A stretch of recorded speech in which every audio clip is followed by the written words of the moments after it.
The eviction notice felt heavy in my hands as I stared at my brother Marcus across our grandmother's kitchen table. He lounged in her favorite chair, feet propped up on the antique wood, wearing that insufferable smirk I'd grown to hate over the years.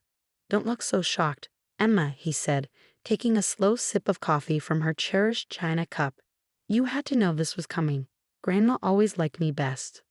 My name is Emma Chin, and at 32, I was facing homelessness thanks to my own brother's greed. Our grandmother Rose had passed away 3 months ago, leaving behind her Victorian home where I lived and cared for her during her final years. Marcus hadn't visited once during that time, too busy with his real estate ventures in the city to spare even an hour for the woman who'd raised us after our parents died. The house had been in our family for generations, its walls holding countless memories of Sunday dinners, holiday celebrations, and quiet evenings spent listening to Grandma Rose's stories. I'd moved in 2 years ago when her health started declining, putting my career as an art conservator on hold to become her full-time caregiver. "She wouldn't do this," I said, my voice steadier than I felt. "She promised me I could stay here." Marcus's laugh was sharp and cruel. "Promises don't mean anything without legal documentation, sis. And these papers," he waved the deed in front of me, "say everything belongs to me now, including this dusty old house."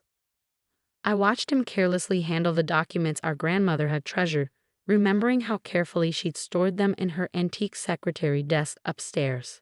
The same desk where she'd kept her most precious possessions, old photographs, letters, and— "You went through her things," I said, the realization hitting me. "You searched her desk." "Of course I did," he scoffed. "Someone had to handle the legal matters while you were busy playing nurse. Found these buried under a bunch of worthless old papers. Lucky for me, right?" The casual way he dismissed our grandmother's treasures made my blood boil, but I kept my expression neutral. Marcus had always been like this, entitled, manipulative, seeing everything and everyone as pieces to be moved around in his game of acquisition and control. 30 days, he continued, standing up and adjusting his expensive suit. "That's more than generous, considering. I've got buyers interested already. This location is prime real estate. Once we gut the place and modernize it, it'll sell for triple what it's worth now." The thought of our grandmother's carefully curated home being stripped and modernized felt like a physical blow. Every piece of furniture, every wallpaper pattern, every creaking floorboard told a story. But Marcus had never cared about stories unless they came with dollar signs attached. "You can't just erase her like this," I said, following him as he strode toward the door. "This house meant everything to her." He paused, hand on the doorknob, and turned to face me with an expression of mock pity. "Oh, Emma, always so sentimental. This is business. Grandma's gone, and it's time to move forward. Maybe this will finally force you to get your life together instead of hiding away playing house." As he walked to his Mercedes parked in the driveway, I stood in the doorway watching him go. My fingers traced the worn wooden doorframe where Grandma Rose had marked our heights as children, each pencil line a memory of who we used to be. Marcus had been taller, always reaching higher, but I'd been the one who stayed rooted, who understood the value of home. That night, after hours of crying and raging at the unfairness of it all, I sat in Grandma Rose's study surrounded by the familiar scent of old books and lavender. The antique secretary desk loomed before me, its surface still bearing the marks where Marcus had carelessly rifled through decades of family history. But there was something he didn't know, something Grandma Rose had shared with me during one of our quiet evening talks just weeks before she passed. Running my fingers along the edge of the desk's writing surface, I felt for the nearly invisible seam she'd shown me. With a gentle press, a small hidden compartment clicked open. Inside lay a leather-bound journal, its pages filled with Grandma Rose's elegant handwriting and something else, something that would wipe the smug smile right off Marcus's face. But first, I had some reading to do. I settled into her old armchair, the journal cradled in my lap, and began to read. "My dearest Emma," the first page began, "if you're reading this, then I'm gone, and your brother has likely shown his true colors." Little did Marcus know, but Grandma Rose had prepared for exactly this scenario. She knew her grandson all too well, and she left me with something far more valuable than just the house. I might have 30 days until eviction, but that was all the time I needed to set things right. I smiled, thinking of Marcus's confidence, his certainty that he'd won. He had no idea what was coming. Grandma Rose had taught me that sometimes the best revenge isn't swift or loud. It's patient, careful, and perfectly timed. Like the restoration work I did with damaged paintings, this would take precision and attention to detail. And I had learned from the best. I spent the next few days poring over Grandma Rose's journal, each page revealing more about the careful plans she'd laid. The leather-bound book wasn't just filled with memories. It contained detailed records of every transaction, every investment, and every secret deal my grandmother had orchestrated over the decades. Marcus might have gotten the house, but he'd overlooked something crucial. Grandma Rose had been far shrewder than anyone suspected. Behind her gentle demeanor and homemade cookies lay the mind of a brilliant businesswoman who'd spent years building an empire right under everyone's noses. My darling Emma, one entry read, "I've watched Marcus grow increasingly consumed by greed. He visits less and less, only appearing when he needs something. I know he'll try to take everything once I'm gone. That's why I've prepared this gift for you, the key to something he can never touch." As I read on, my eyes widened. The Victorian house was just the tip of the iceberg. Grandma Rose had quietly accumulated shares in some of the city's most valuable properties, including several buildings in Marcus's prized development district. She'd done it through a series of shell companies, using her knowledge of old property laws and her connections with the city's oldest families. But the real bombshell came near the end of the journal. Along with detailed documentation of her holdings, Grandma Rose had left me something else. Proof that Marcus had been engaging in fraudulent real estate practices for years. She'd kept meticulous records of his schemes, the way he'd manipulated property values and deceived elderly homeowners. "I couldn't stop him," she wrote, "but I could document everything. The choice of what to do with this information is yours, my dear. Use it wisely." I called my friend Sarah, a corporate lawyer I'd known since college. "Can you come over?" I asked, my voice trembling with excitement. "I need your eyes on something." An hour later, we sat surrounded by papers spread across Grandma Rose's dining room table. Sarah's eyes grew wider with each document she examined. "Emma," she breathed, looking up at me, "this is incredible.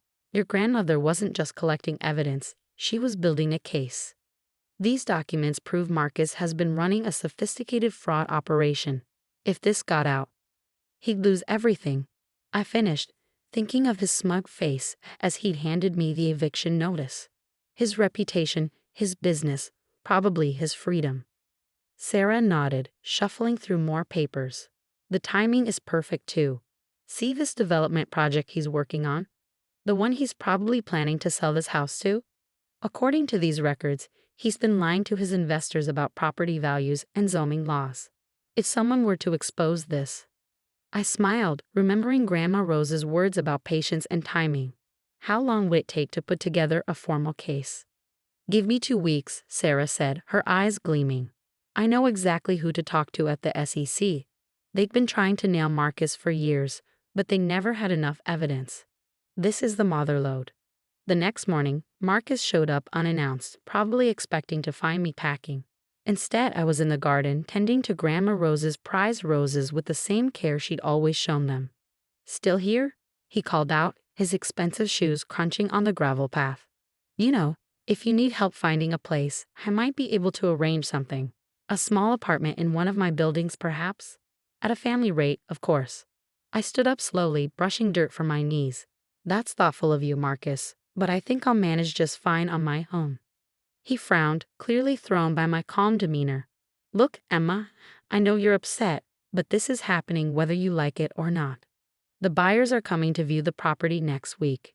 "About that," I said, carefully pruning a deep red rose, "you might want to hold off on any sales for now. Things are about to get complicated." "What's that supposed to mean?" he demanded, his confidence wavering slightly.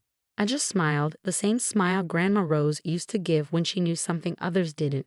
"You'll see. Oh, and Marcus, be careful with those property valuations you've been showing your investors. Numbers can be such tricky things, can't they?" The color drained from his face. For the first time since this all began, I saw real fear in his eyes. Without another word, he turned and practically ran back to his car. That evening, as I sat in Grandma Rose's favorite chair watching the sunset paint the garden in shades of gold, I felt her presence stronger than ever. She'd known this day would come, had prepared for it with the same meticulous care she'd shown in tending her roses. Each thorny problem needed careful handling, she used to say, but with patience and the right tools, any garden could bloom. I picked up my phone and dialed Sarah's number. "It's time," I said when she answered. "Let's show my brother exactly what Grandma Rose left behind." The next 2 weeks were a whirlwind of activity. Sarah worked tirelessly, compiling the evidence into an airtight case. Meanwhile, I noticed increased activity around Marcus's office. Cars coming and going at odd hours, lights burning late into the night. He was scrambling, probably trying to cover his tracks. But it was too late. The hammer fell exactly 20 days after he'd served me with the eviction notice. The SEC investigation became public, and Marcus's carefully constructed world began to crumble. His investors pulled out, his partners distanced themselves, and his reputation, the thing he'd valued above all else, lay in tatters.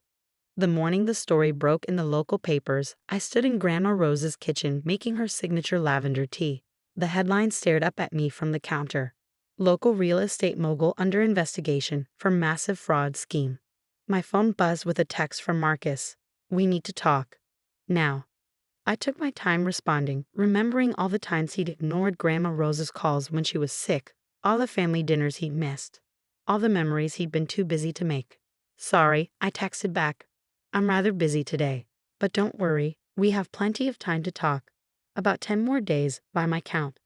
10 days. That's how long it took for Marcus's empire to completely unravel.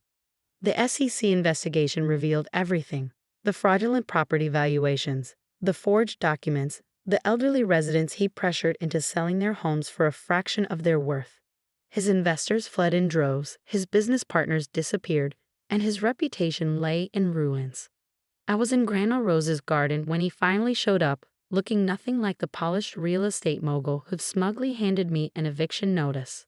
His expensive suit was wrinkled, his hair disheveled, and the arrogant smirk had been replaced by something closer to desperation. "You did this," he said, his voice hoarse. "You destroyed everything I built." I continued pruning the roses, just as Grandma had taught me.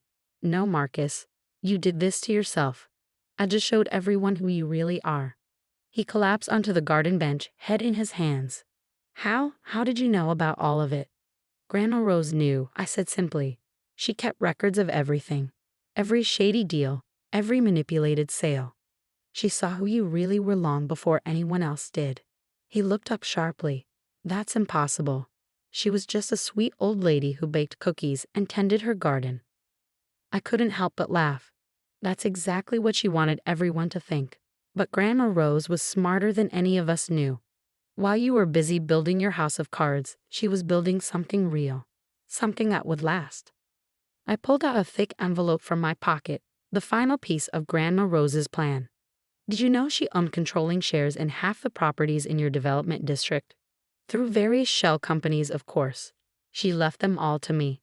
Marcus's face went pale. "You're lying." "Check the records," I said, handing him the envelope. "It's all there. The properties, the companies, everything. She spent years quietly buying up land while you were focused on quick profits and flashy deals." His hands trembled as he read through the documents. "This can't be real. She was just Grandma."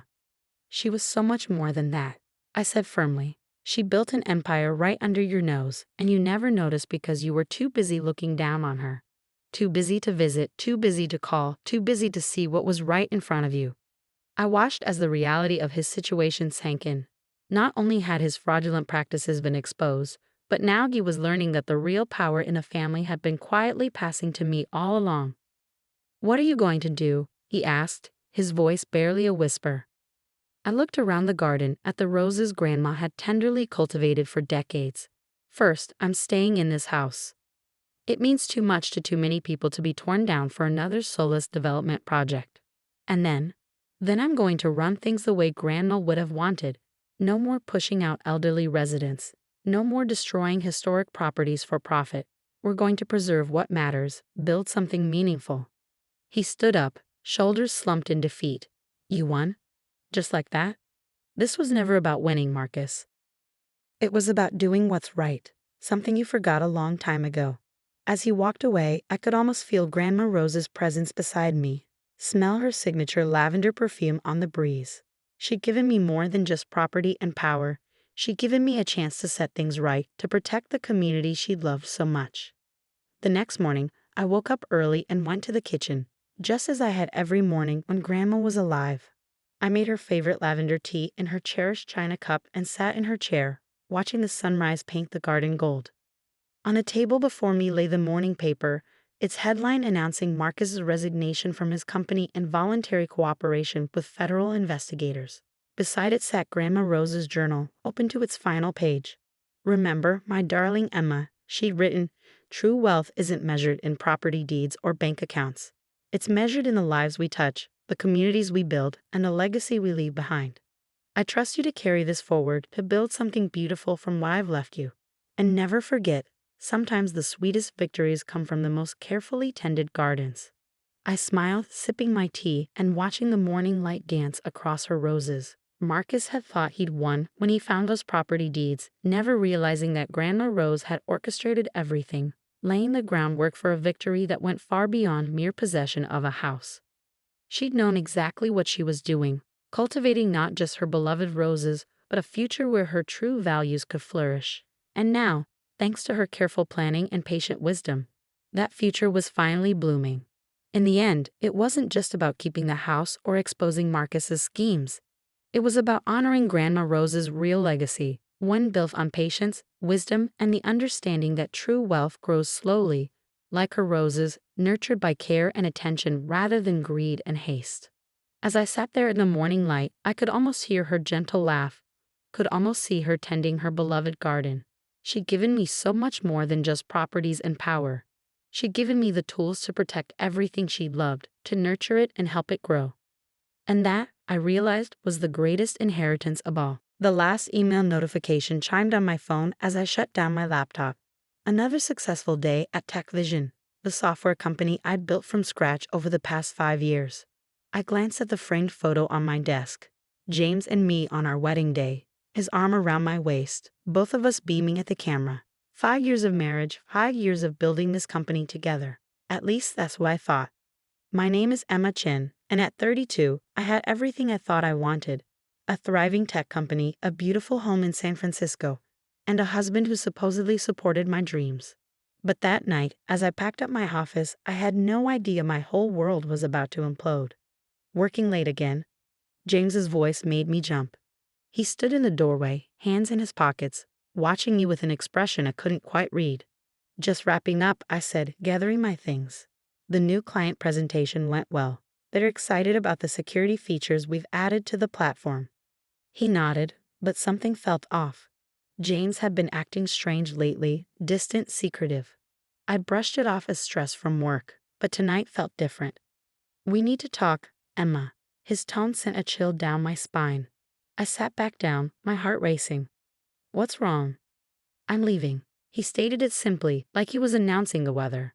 "And I'm taking control of TechVision." For a moment, I couldn't process his words. "What are you talking about?" "This is my company. I founded it."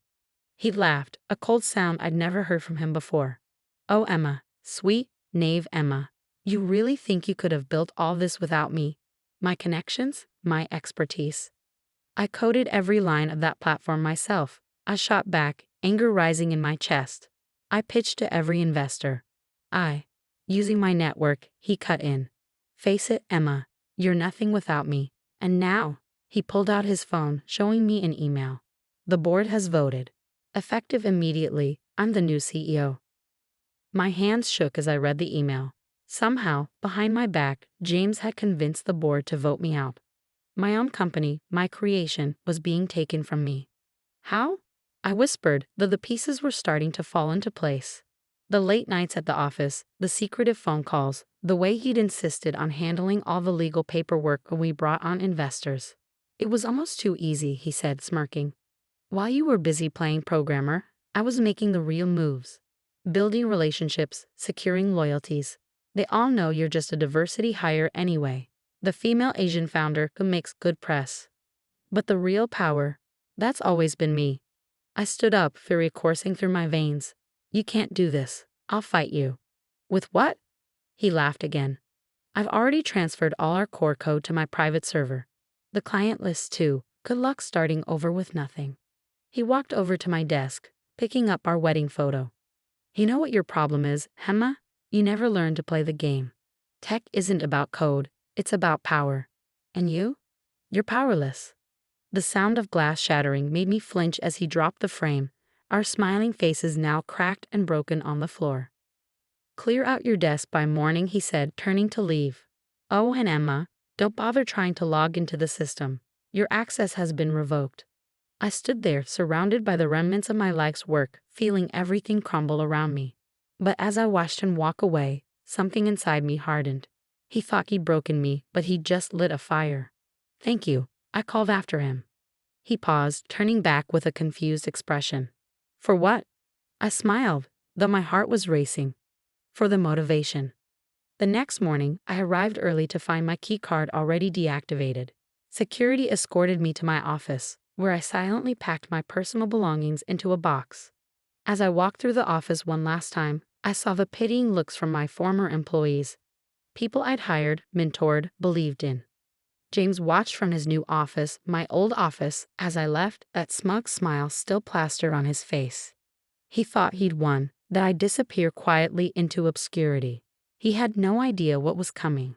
That night, in my empty apartment, James had already moved out, leaving nothing but a divorce petition on the kitchen counter. I opened my laptop and began to code. I didn't need his stolen codebase or client list. I had something better: knowledge, determination, and a burning desire to prove him wrong. You're nothing without me, his words echoed in my head as my fingers flew across the keyboard. I was about to show him just how wrong he was. Would you like me to continue with the next part of the story?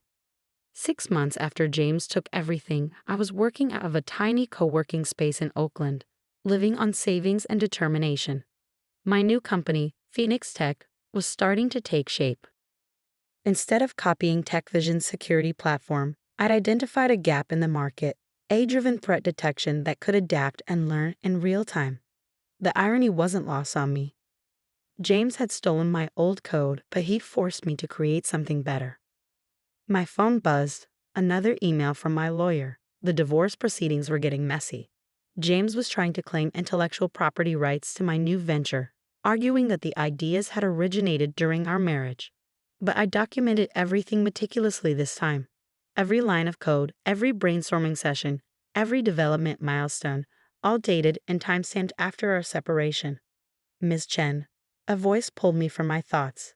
Lisa, my first employee, stood in the doorway of my makeshift office. Fresh out of Berkeley's computer science program, she reminded me of myself at her age. Brilliant, eager, and underestimated. The demo is ready, she said, practically bouncing with excitement. I followed her to the development area where our small team had gathered. 5 people, that's all we were. A far cry from TechVision's 100+ employees. But what we lacked in numbers, we made up for in talent and drive. Show me, I said, taking a seat. The demo was flawless. Our AI system detected and neutralized threats faster than anything on the market, including TechVision's platform. But more importantly, it learned from each attack, growing stronger and more intelligent. This is incredible, I breathed, watching the system adapt in real time. How soon until we can present to investors? 2 weeks, Lisa replied confidently. We just need to polish the interface and run final testing. I nodded, hope blooming in my chest. We had something special here, something that could change everything. The next morning, I received an unexpected visitor. Sarah Martinez, TechVision's former head of sales, walked into our office unannounced. Nice setup, she said, looking around our modest space. Different from the old days, huh? I tensed. Sarah had been one of the first to align with James during the takeover. What do you want? She sat down, her expression serious. Things at TechVision. They're not good, Emma. James is running it into the ground.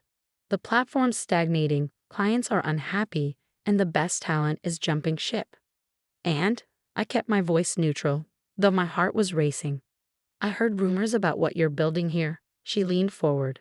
Word is, it's revolutionary. I want in. I studied her carefully. Why should I trust you?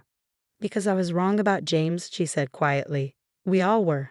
And because I brought you this. She pulled out a USB drive. Internal reports showing serious vulnerabilities in TechVision's security platform. James knows about them but won't allocate resources to fix them. He's too busy trying to impress investors with flashy features. I took the drive, my mind racing. This was valuable intel, but something didn't feel right. What's the catch? Sarah smiled. No catch. I just want to be on the winning team this time. And Emma? That's you. After she left, I had our team analyze the USB drive for malware before accessing it. The reports were legitimate and damning. TechVision's platform had critical security flaws that put clients at risk. I stayed late that night, wrestling with what to do. The ethical thing would be to alert TechVision's clients about the vulnerabilities.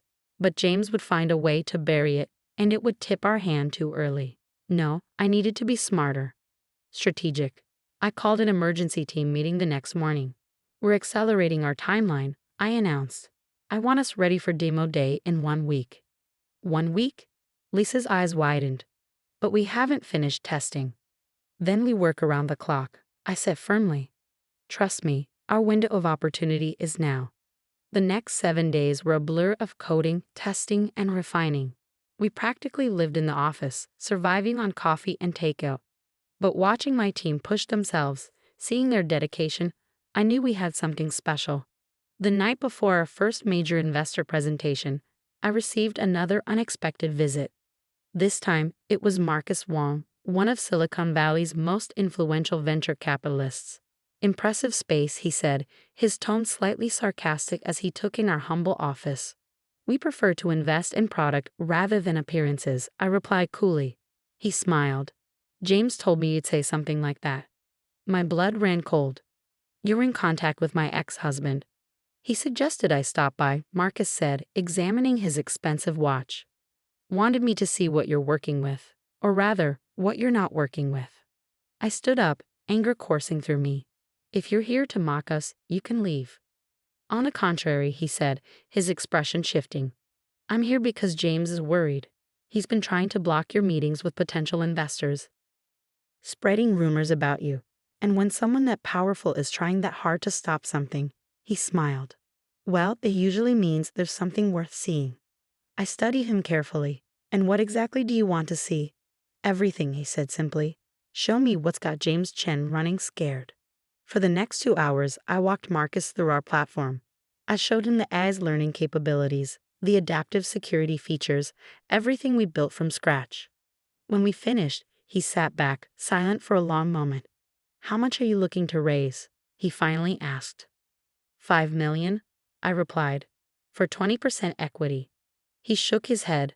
Not enough. You need to think bigger. He pulled out his phone, typing quickly. I'm transferring 10 million right now, for 15%. I stared at him stunned. Why? Because revenge is a powerful motivator, he said, standing up. But what you've built here, this isn't about revenge anymore. This is about revolution. As he walked out, my phone buzzed with a transfer notification. $10 million. Enough to scale, to hire, to finally compete with TechVision on equal footing. I immediately called Lisa. Get the team in here. We're going shopping for a real office. The next morning, as we packed up our little space in Oakland, I found our first whiteboard covered in early sketches and ideas. At the top, in my handwriting, nothing without him. Watch me. I smiled, taking a photo before erasing it. Phase 1 of our journey was over. Phase 2 was about to begin. With Marcus Wong's investment, Phoenix Tech transformed overnight. We moved into sleek offices in downtown San Francisco, hired top talent, and accelerated our development timeline. But the real game changer came 3 months later when the cybersecurity world was rocked by a massive data breach. TechVision's platform had failed catastrophically. A vulnerability, the same one Sarah had warned me about, left dozens of major corporations exposed. Client data was compromised, stock prices plummeted, and the tech media was having a field day. I was in a meeting when James called. What did you do? He demanded, his voice shaking with rage. I didn't do anything, I replied calmly. Your platform's vulnerabilities did this to you. You knew about them. You could have warned us. Like you warned me before stealing my company? I couldn't help the satisfaction in my voice. Besides, I did try to warn you. Sarah Martinez brought those reports to your attention months ago. His silence told me everything. Face it, James, you were so busy playing power games that you forgot the most important thing: building something that actually works. The next few weeks were chaos in the tech world. TechVision's clients were jumping ship en masse, desperate for a secure alternative. And there we were, Phoenix Tech, with our revolutionary AI-driven platform ready to step in. Our first major client was Goldman Sachs, formerly TechVision's biggest account. When their CTO saw our demo, he signed on the spot.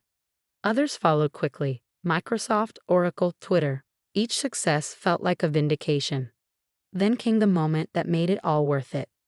I was being interviewed by TechCrunch about Phoenix Tech's meteoric rise when the reporter asked about James. Your ex-husband's company is struggling, she said. Any comment on TechVision's recent troubles? I smiled, thinking of that night in my office when he told me I was nothing without him. Innovation doesn't come from power plays or corporate politics, I said. It comes from passion, determination, and the willingness to start over when necessary. TechVision forgot that. We didn't. The article went viral. Within hours, Phoenix Tech's valuation hit $1 billion.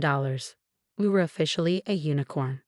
That evening, as I stood in my new office overlooking the bay, Lisa knocked on my door. There's someone here to see you. It was James. He looked different, tired, defeated. The arrogance was gone from his stance. I'm selling TechVision, he said without preamble. I raised an eyebrow. And you're telling me this because the only serious offer is from Cisco, and they want you to run it. He laughed bitterly. Ironic, isn't it? They want to merge it with Phoenix Tech, under your leadership. I let his words sink in. Everything had come full circle. You know what the funny thing is, James? I said, walking to the window. None of this would have happened if you hadn't betrayed me. You gave me the greatest gift possible, the motivation to build something better. He stared at me, realization dawning in his eyes. You planned this. All of it. No, I corrected him. I just worked harder than you, built better products than you, led better than you. Everything you accused me of not being able to do without you. I did it. And I did it better. After he left, I called an all-hands meeting, looking out at my team. Now over 200 strong. I felt a surge of pride. Phoenix Tech started as one woman's revenge story. I told them. But it's become something much bigger. We're not just a company. We're proof that sometimes the best success stories start with someone telling you you'll fail. 2 weeks later, I signed the acquisition papers. TechVision, the company that had once been stolen from me, was now a division of Phoenix Tech. The price tag? $500 million, a fraction of our valuation. James's name wasn't anywhere on the new organizational chart. That night, as I packed up my old wedding photo, the one he'd shattered, I finally felt at peace. The broken glass had been replaced, but I kept it as a reminder, not of what I'd lost, but of what I'd gained: strength, independence, and the knowledge that I was never nothing without him. I was everything without him. And that was worth more than any revenge. As news of the acquisition spread through Silicon Valley, I received hundreds of messages from women in tech, sharing their own stories of being underestimated and overlooked. Each one reinforced what I'd learned. Success isn't about proving others wrong. It's about proving yourself right. Phoenix Tech continued to grow, expanding into new markets and technologies. We launched a foundation supporting women in STEM, offering scholarships and mentorship programs. The girl who'd once been told she was nothing was now helping others become something extraordinary. And James? Last I heard, he was trying to launch another startup. But Silicon Valley has a long memory, and some bridges, once burned, stay that way. As for me, I keep that broken wedding photo in my desk drawer. Not because I need it anymore, but to remind myself and others of an important truth. Sometimes the people who try to break you end up making you unbreakable. That's the thing about phoenixes. They don't just rise from the ashes, they soar.